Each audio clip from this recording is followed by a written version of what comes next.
बहुत समय पहले की बात है। एक घने जंगल में एक विशाल हाथी रहता था। वह अपने आकार और बल पर बहुत घमंड करता था।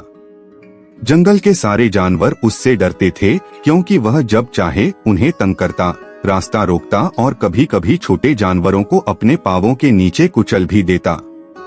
हाथी को लगता था कि जंगल में उससे बड़ा और ताकतवर कोई नहीं है, और इसलिए वह हमेशा दूसरों का मजाक उड़ाता। उसी जंगल में एक छोटी सी चींटी भी रहती थी। चींटी मेहनती थी और दिन रात अपने परिवार के लिए भोजन जुटाने में लगी रहती थी। वह किसी को नुकसान नहीं पहुंचाती थी, लेकिन हाथी उसे हमेशा तुच्छ समझता। जब भी हाथी की नजर चींटी पर पड़ती तो वह हंसकर कहता, इतनी छोटी होकर भी तुम जंगल में घूमती हो, तुम्हारा कोई मूल्य नहीं है। चींटी यह सब सुनकर चुप रह जाती, क्योंकि वह झगड़ालू नहीं थी। लेकिन एक दिन हाथी अपनी ताकत के नशे में इतना अंधा हो गया कि उसने चींटी के घर को ही अपनी सूंड से तोड़ डाला। अचानक पूरा चींटी परिवार बिखर गया और सभी चींटियां इधर उधर भागने लगीं। चींटी बहुत दुखी हुई, लेकिन उसने सोचा कि अब हाथी को सबक सिखाना ही पड़ेगा।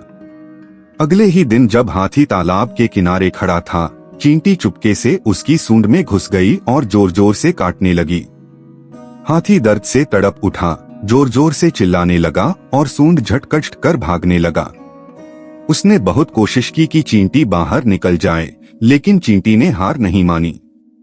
आखिरकार हाथी गिर पड़ा और दया की भीख मांगने लगा।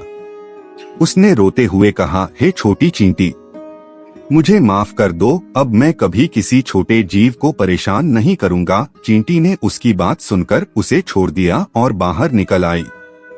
उस दिन के बाद से हाथी ने वचन लिया कि वह अब किसी को तंग नहीं करेगा और जंगल के सारे जानवर चैन से रहने लगे। इस कहानी से हमें यह शिक्षा मिलती है कि चाहे कोई कितना भी छोटा क्यों न हो, उसे कभी कमजोर समझकर सताना नहीं चाहिए, क्योंकि हर किसी की अपनी ताकत होती है।